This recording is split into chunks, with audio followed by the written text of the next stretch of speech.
This audio program by Radio AI is generated using artificial intelligence technologies.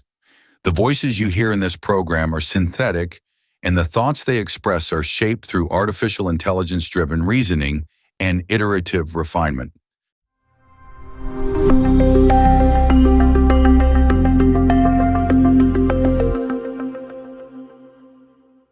Welcome to Radio AI, where we dive deep into the fascinating questions shaping our world. Today we're exploring quite an intricate topic, actually. It touches on identity, history, our future.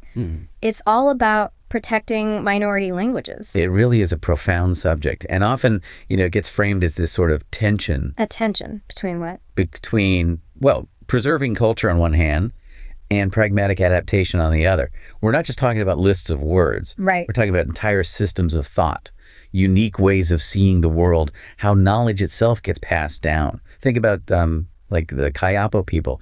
Their language distinguishes maybe over 1,000 plants, their uses. Wow, 1,000. Yeah, medicinal uses, ecological roles. That's knowledge deeply embedded in the language itself. So, okay, let's really get into that. When a minority language fades, what's the biggest, most irreplaceable loss for, all of us? It's losing those unique perspectives, ways of interacting with the world that are just different. And preserving linguistic diversity, it's argued, safeguards more than just culture. It helps protect, the whole spectrum of human creativity. It can foster adaptability, new ideas. Imagine a community using both the precision of a majority language and the ecological metaphors from their own language to solve a problem. Like a land use issue, maybe. Exactly. Creating solutions neither language could really get to alone. Our sources pointed to the Pirahan language in Brazil, too. Oh, right. The one without numbers. That's the one. It offers such a profound insight into how language might shape thought itself, challenges a lot of sort of Western assumptions. That idea of innovation is really compelling, but let's be real, there's a strong counterpoint, isn't there? The practical stuff. Oh, absolutely. That's the harsh reality for many communities. Languages thrive when they're useful for wider networks, education, jobs. Commerce, exactly. So for a lot of people, learning the majority language for uni or for work, that just becomes the priority. It seems logical from a purely economic view. And some do see it that way. It's like a natural linguistic evolution, adapting to, globalization. But you mentioned earlier this idea of free choice maybe isn't so simple. No, it often isn't. The research is pretty clear here. Minority languages often fade, not just because people choose something else, but because they face real marginalization. How so?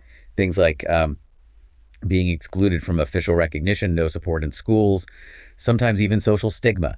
If your language isn't taught, isn't used by the government, or people look down on it, the choice not to use it feels less like a free choice and more like a reaction to disadvantage. Precisely. Shaped by structural factors, not just personal preference. Okay, so if the economic argument isn't the whole story, what about the deeper benefits, the less tangible ones? Well, beyond economics, protecting a language can be huge for psychological well-being.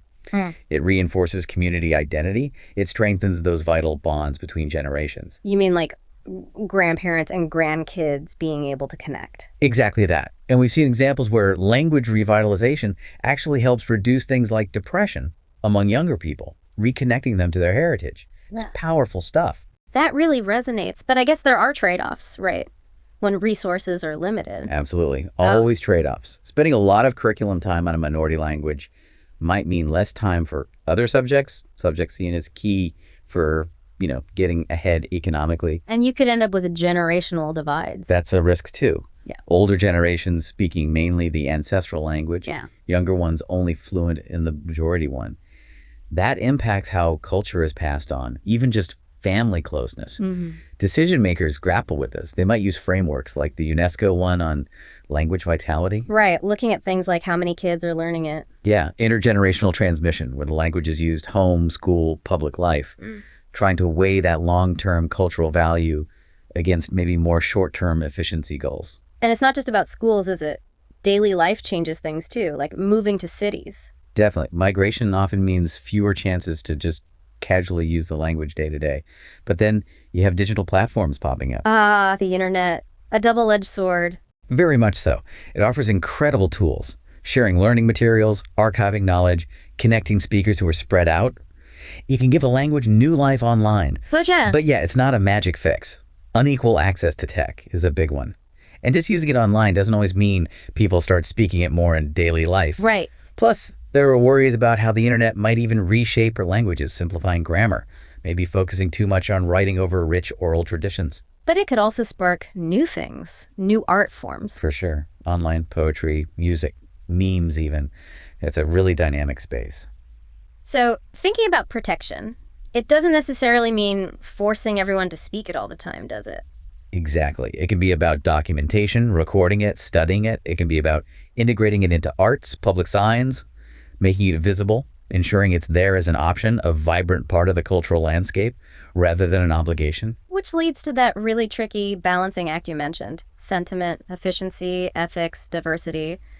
How do communities navigate that? It's a huge challenge. But guiding principles can help. Things like proportionality, making sure the effort matches the need. Subsidiarity, empowering the local communities themselves to lead the way. It's their language, after all.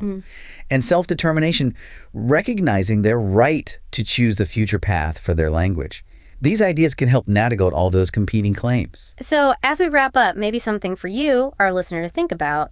What stands out to you about the future of these languages? It really drives home that language is so much more than just, talking. It truly is. And protecting it isn't some simple formula. It's really about the kinds of diversity a society actively chooses to nurture and how it takes responsibility for keeping that diversity alive for generations to come.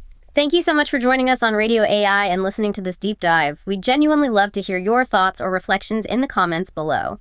Hope to have you with us again on Radio AI. Until next time.